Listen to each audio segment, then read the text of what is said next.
On Vanishing: Mortality, Dementia, and What It Means to Disappear by Lynn, Casteel, Harper. 1. Introduction. With Vanishing on my mind, I crossed Central Park to the Metropolitan Museum of Art on a late autumn morning on a sober errand. Ginkgo leaves, freshly fallen, coated my path. My root word research on vanishing, which like vanity comes from the Latin evanescere, die away, and vanus, empty void, had led me to a genre of still life painting that flourished in the Netherlands in the early 17th century. The Vanitas school of painting takes its name from the Latin version of an Ecclesiastes refrain, vanity of vanities. All is vanity, and it involves carefully juxtaposing objects deemed symbolic of life's brevity and the evanescence of earthly achievements. Objects such as mirrors, broken or tipped glassware, books, decaying flowers, and skulls are meant to encourage viewers to contemplate their own mortality. Jacques Degain's Vanitas Still Life, the earliest known Vanitas painting, hangs in one of the Met's seemingly less popular galleries. Most visitors pass through this corridor of dark still life paintings on their way to lighter, more moving pieces. That autumn morning, I had Vanitas Still Life to myself. I had Vanitas Still Life to myself.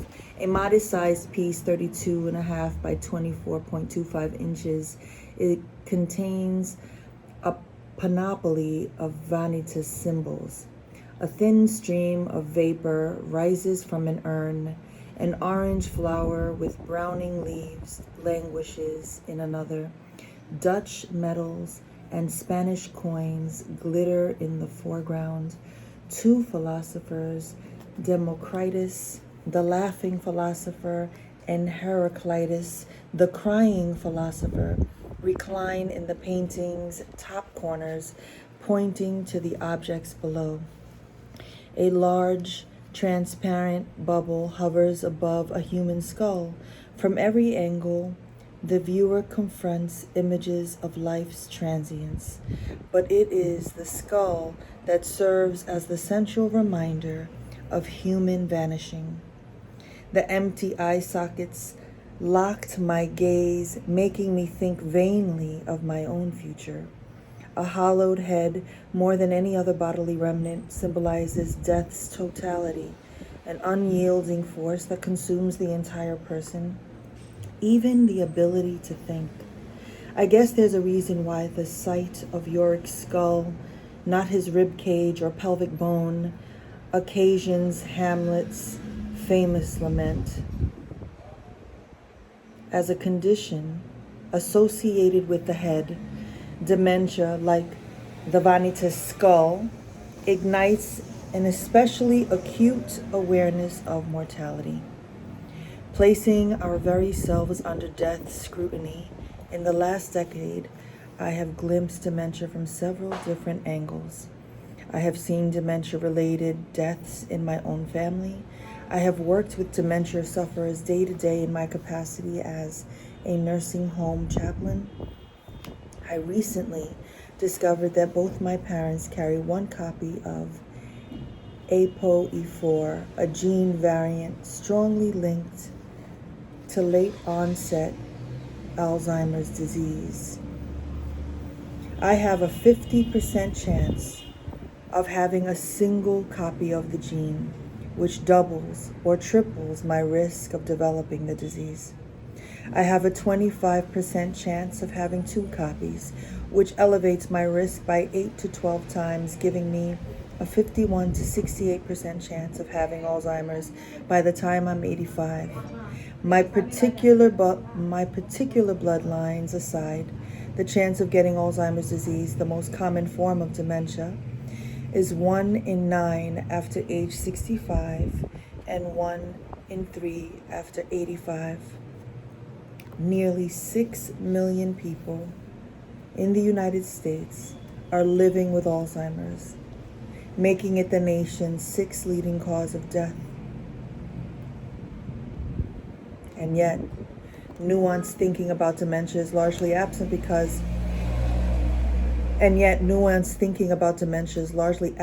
perhaps even non-existent in public discourse. Heart disease impairs circulation, kidney disease impairs filtration, but brain disease impairs communication. By distinctly and directly impacting our abilities to relate with ourselves and others, it confronts us with the fact of our humanness. To be human is to be limited, even in our most cherished capacities.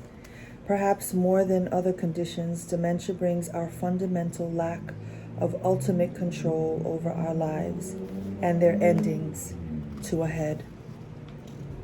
Rather than confirming the humanness of sufferers, dementia, curiously, is often viewed as throwing it into question.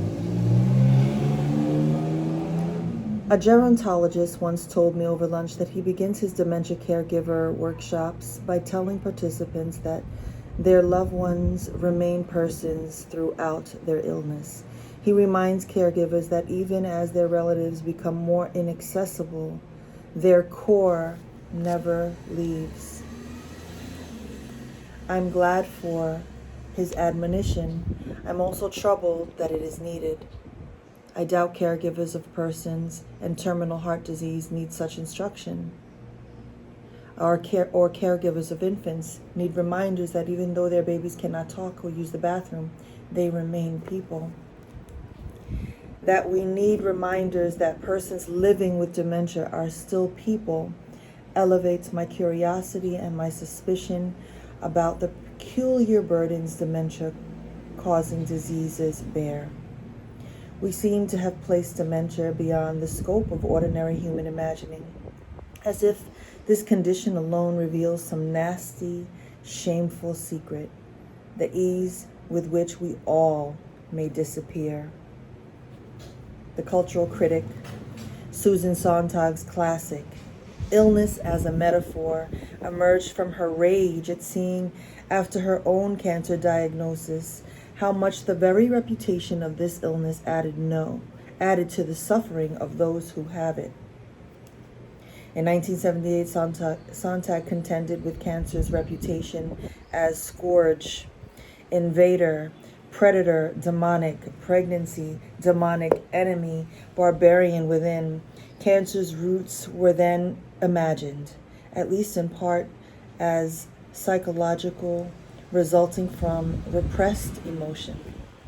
These metaphoric conceptions of cancer saddled its sufferers with shame and prevented many from seeking proper treatment or even knowing their diagnosis. A decade later, in AIDS and its metaphors, Sontag turned her critique to popular metaphors surrounding AIDS, the new scourge, which gravitated toward the language of contagion and contamination, carrying an even greater charge of stigmatization. AIDS, Sontag wrote, was among grave illnesses regarded as more than just illnesses. It was perceived not just as lethal, but as dehumanizing. It supposedly degraded and dissolved the person. Sontag hoped that even this disease, so fraught with meaning, could become one day just an illness. In our contemporary moment, I think Alzheimer's has become another disease fraught with meaning. It too is regularly spoken of as a force that degrades and dissolves a person. Rather than the fear of invasion or contagion, it evokes the fear of advancing oblivion. The disease is the long goodbye, people say, or the death that leaves the body and mind. Rather than the fear of invasion or contagion, it evokes the fear of advancing oblivion. The disease is the long goodbye, people say, or the death that leaves the body behind. The afflicted become the living dead, who have vanished in plain sight. We are taught to think that dementia displaces persons, turning their faces to blank stares and their bodies to shells, making strangers of intimates. A thief, kidnapper, slow-motion murderer, Alzheimer's purportedly robs, steals, and erases one memory.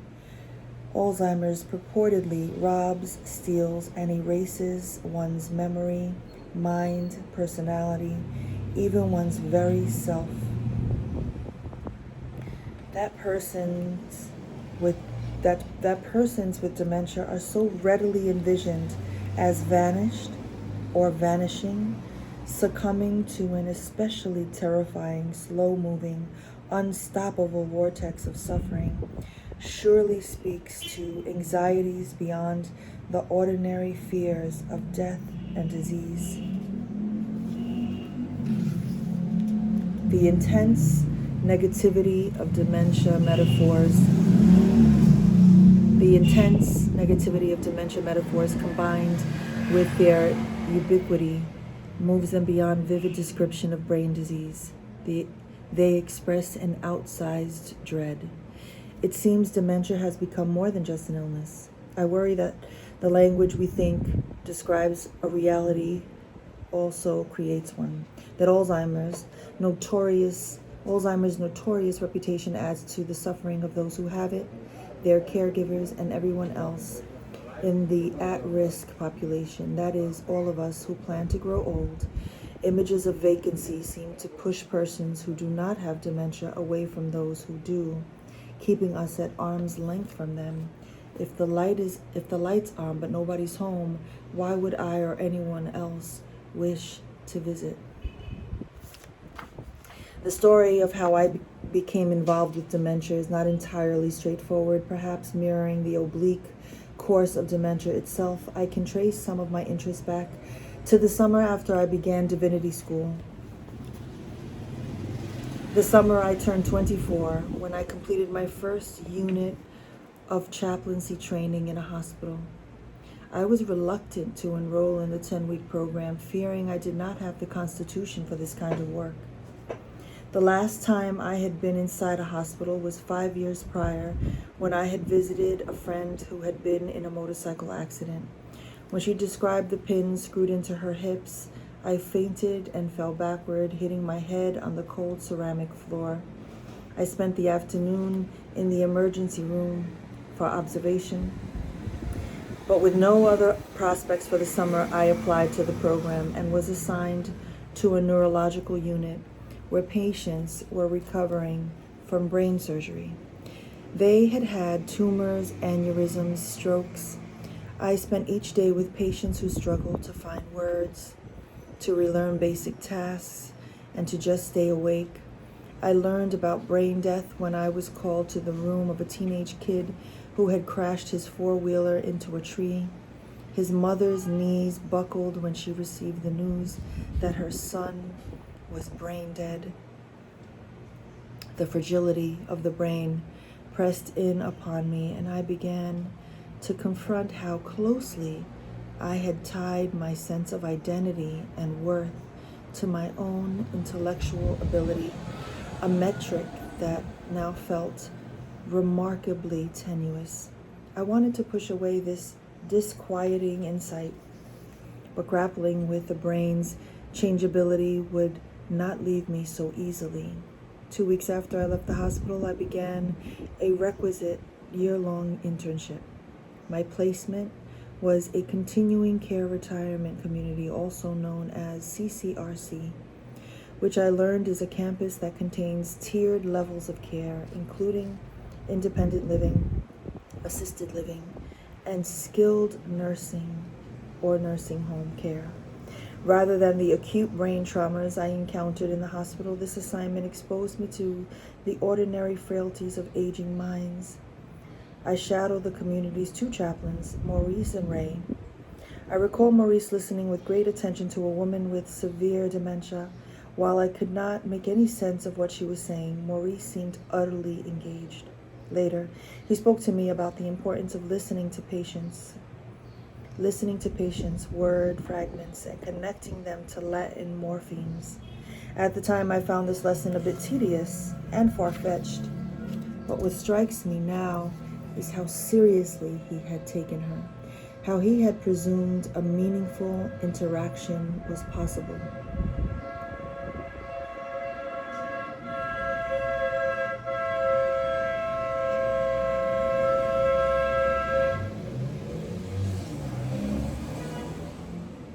The woman was not lost to all meaning. She needed careful and creative interlocutors and interpreters.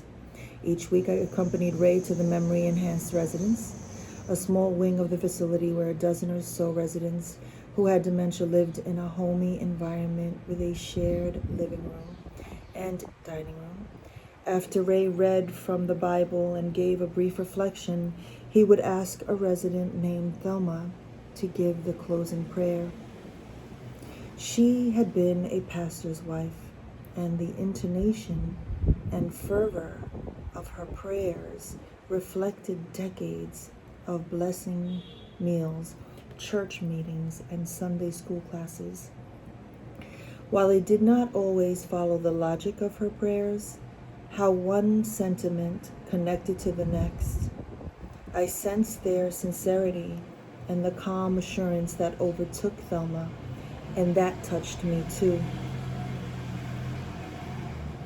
After I completed my Master of Divinity degree, I began a 9-month chaplain residency program at a New Jersey hospital. One of my 3 assigned units was in the basement next to the morgue. It was designated for patients who had chronic conditions such as emphysema, who were not acute enough for the ICU, but not stable enough to go home. Most of these patients were old.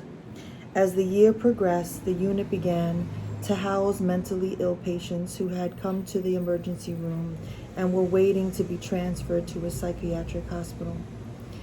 Physically frail, old people and psychologically fragile adults of all ages were lumped together in the bleak, remote bowels of the hospital. A sad picture of the wider culture's exclusion of these same populations. Perhaps this combination of patients was preparing me to understand some of the stigma around older persons with dementia. I spent a disproportionate amount of my time on this unit, finding many of its occupants starved for human encounter, beyond what was clinically expedient or cognitively normative. Regular back and forth conversation held little comfort for many of these patients who did not have the energy or attention for words. A few months after I completed the residency, I was hired as the chaplain at a 1,400 resident CCRC on the New Jersey shore. The campus contained 8 buildings of independent living apartments connected by hallways and sky bridge, and 1 5-story building of assisted living and skilled nursing rooms. I served the residents who lived in this latter facility, called the Gardens, which sat on the edge of campus, detached from the rest of community. It was here where my specific passion for persons with dementia and for the philosophical and spiritual issues surrounding the mind's vulnerability was forged. On my first day at the Gardens, the first day of nearly 7 years, an administrator gave me a tour of each of the 5 floors. The only part of the tour I recall is my introduction to the 4th floor, a skilled nursing unit that had been designated for residents with severe dementia. I have a hazy memory of stepping just inside the doorway of the unit's large activity room, a young staff member wearing a Hawaiian shirt and floppy straw hat supported an old man by the elbow as he lumbered across the room. I do not recall with clarity any other individuals who filled the room that day, only wheelchairs and slumped bodies. My guide told me that I would likely not spend much time here. With nearly 200 residents under my care, I would find other, better, more productive ways to fill my day than visiting persons who would forget me the moment I left. Memory is tricky. I now wonder if he had indeed expressed his prejudices to me directly, or if I absorbed them indirectly, or if I simply carried them within myself. Nevertheless, I received a clear message consistent with a dementia-phobic culture. My presence would not be needed with these particular residents. My absence would not be noticed. The unspoken corollary, I would not need these persons' presence or be impacted by their absence. They were considered to have disappeared from themselves, and I was expected to disappear from them. In 2014, I left the gardens and moved to South Carolina, where my husband had accepted a 2-year visiting academic appointment. During this period, I feverishly read and wrote about dementia and spirituality. I also began facilitating occasional workshops on the subject, as faith groups asked me for help in relating to their congregants with dementia. Populated mostly by professional and family givers, these workshops have kept me in direct dialogue with people who are intimately invested in the lives of persons who have dementia. After my husband's position ended in 2016, we moved to New York City, where I became the minister of older adults at the Riverside Church, a large interracial, interdenominational congregation in Upper Manhattan. Working with elders at the church, as well as leading workshops, continues to connect me to issues surrounding brain and aging. But it was my time at the gardens, which overlapped with the last years of my grandfather's life with dementia, that served as the crucible in which this book was formed.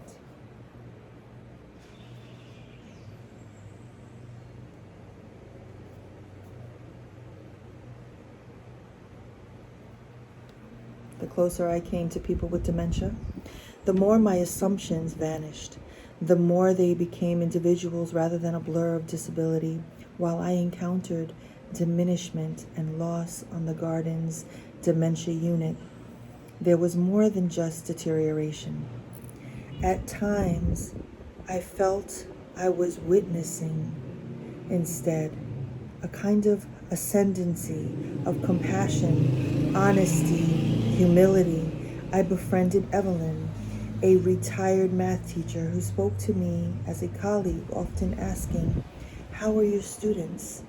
I met Mary, who, despite her acute anxiety, readily assisted her less mobile neighbors, pushing them in their wheelchairs to activities and meals, and who once helped me plan a party.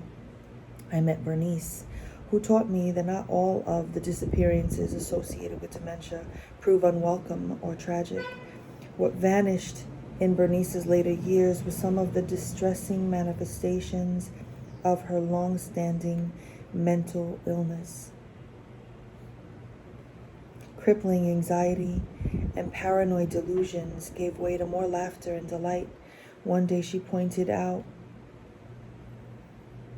my gray hair, grinned and declared, "See, you're aging too, just like us."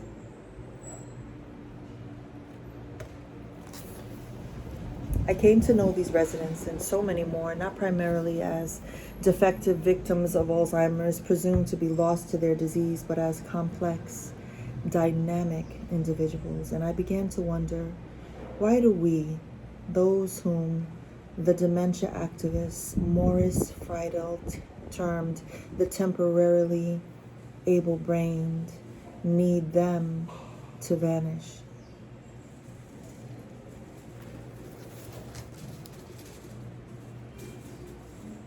Why are we so eager to view them as disappearing or disappeared? And what possibilities are we precluding? What hard work of the soul are we avoiding by imposing this distance? I want to probe the distance. I want to understand why certain metaphors dominate, eclipsing other ways of imagining dementia, and how these depictions of dementia generate and reinforce stigma. I want to interrogate the cultural, social, political, and spiritual values that disproportionately define us by certain cognitive capacities. I am searching for new, more robust renderings of dementia that expand our vision beyond progressive vacancy and dread. It was Betty who originally stretched my imagination. In my first months at the gardens, Betty helped initiate me to the fourth floor's rich potential. She always carried a floppy, well-worn Bible on her lap as she wheeled herself up and down the unit's hallways. When I suggested to Betty that she and I start a Bible study on the floor, she happily agreed. On Thursday afternoons, with a few of her neighbors, we began to gather in a small dining room across from the common room. I had no idea what to do, so I began at the beginning, reading stories from Genesis. Betty, who kept her eyes closed most of the time, came forth with great insights and funny quips.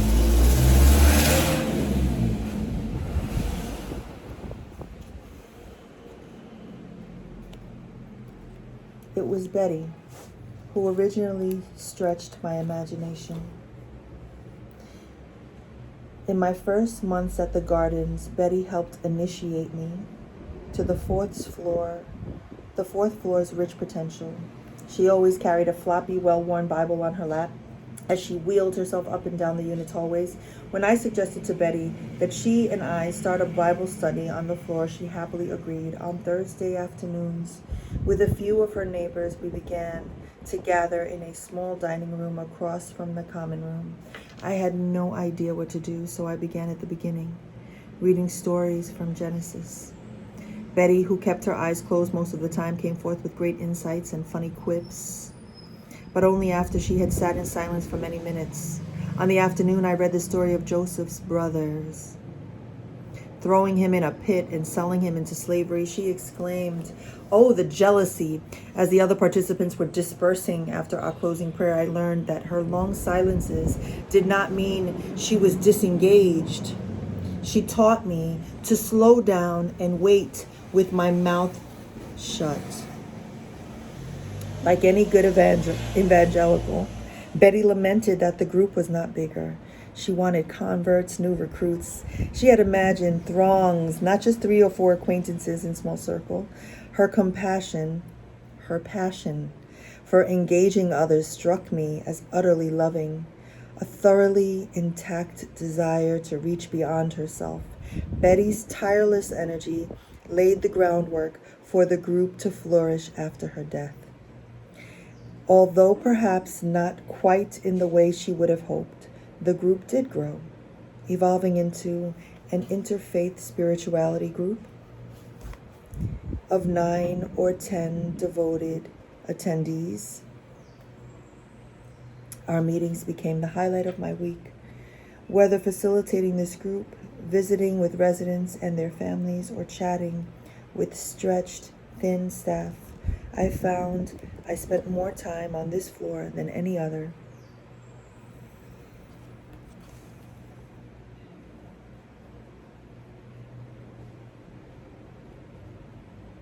The Buddhist nun, Pema Chodron, says, "We work on ourselves in order to help others,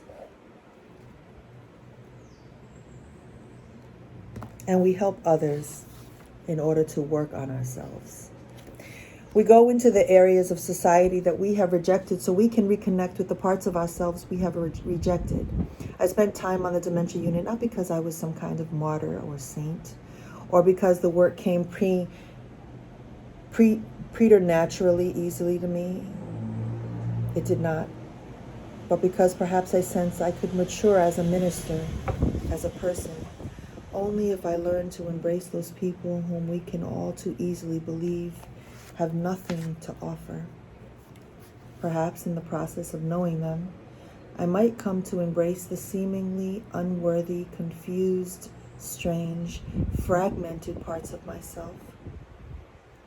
If my faith was supposed to culminate in cheerful bedside conversations, erudite sermons, eloquent prayers, unending activities and activism, and word-heavy worship services, then I, and the larger tradition of which I am a part as a Baptist minister in the mainline Protestant vein, would have little or nothing to learn from persons with dementia, and even less to offer them.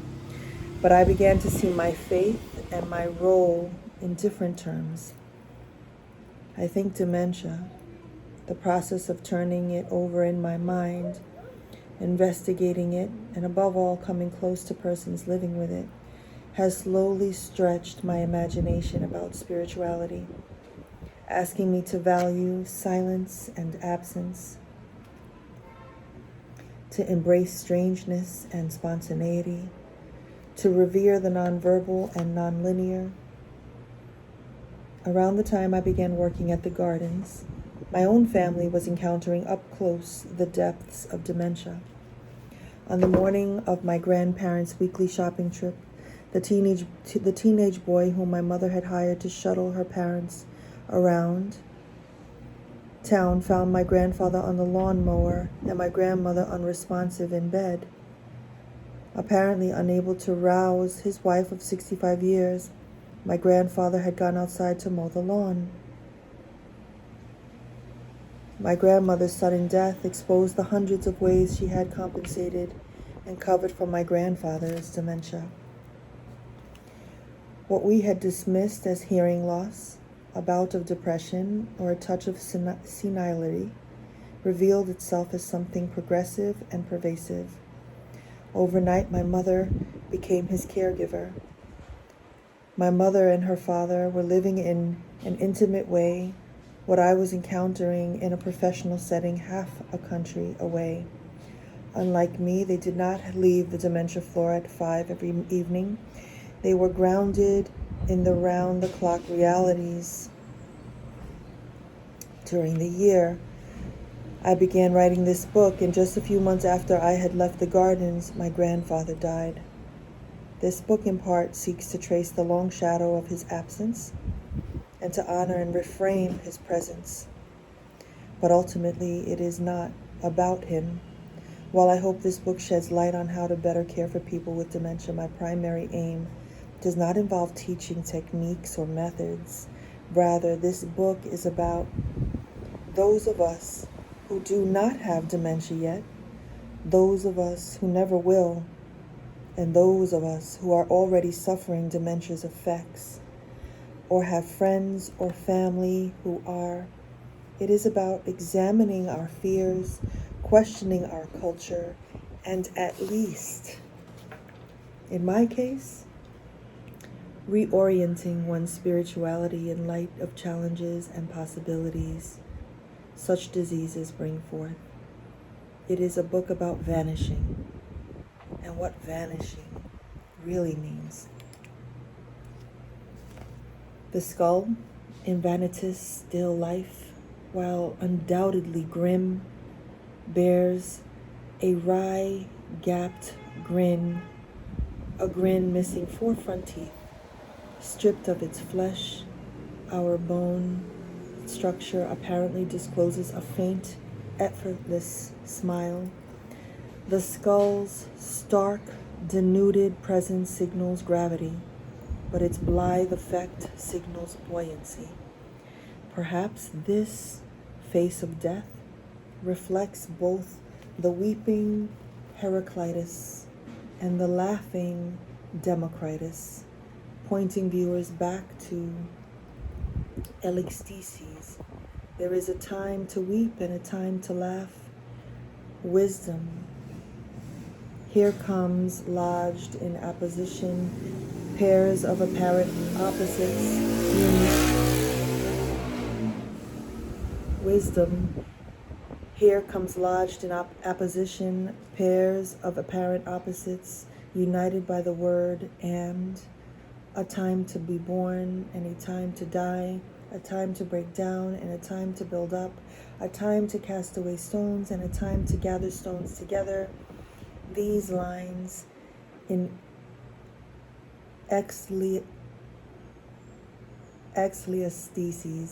encourage readers to imagine a world in which the poles of existence create vibrant tension, in which life and death, gathering and releasing, embracing and refraining, weeping and laughing do not negate each other, but instead balance and enrich. There is aggregation and integration even with loss, even in death. Dementia, too, invites the kind of conjunction. There is dilution and distillation, constriction and expansion, disorder and constancy. Certain aspects of persons and their relationships fade, and other dimensions crystallize, possessing a new kind of clarity. Dementia places new constraints on communication, and relationships expand to include new ways of being and loving. Cognitive changes upset the usual patterns of one's life, and some rhythms remain unchanged.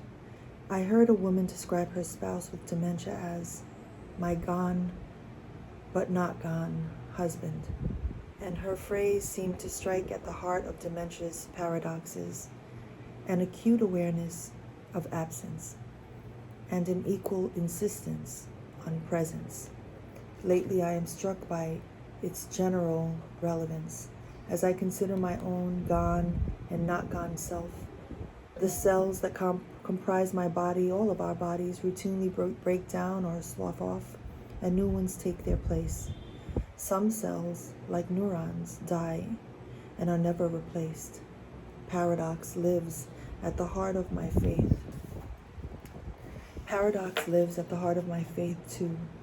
The gone and not gone ego, the gone and not gone Jesus, the play of presence and absence infuses all of life, I think, both before and after dementia. Maybe, if we can learn to inhabit this tension, this space between habits,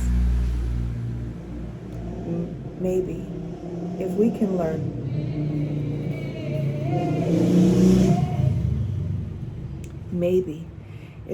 learn to inhabit this tension, this space between opposites, then dementia and the lives it touches can rejoin the spectrum of human experience, rather than being reduced to tired tropes and burdened by outsized fears. If its sufferers and caregivers made to disappear, imagine if we received all lives, those with and without dementia, as conglomerations of the ordinary and peculiar, the fragmented and the whole, the present and the vanishing.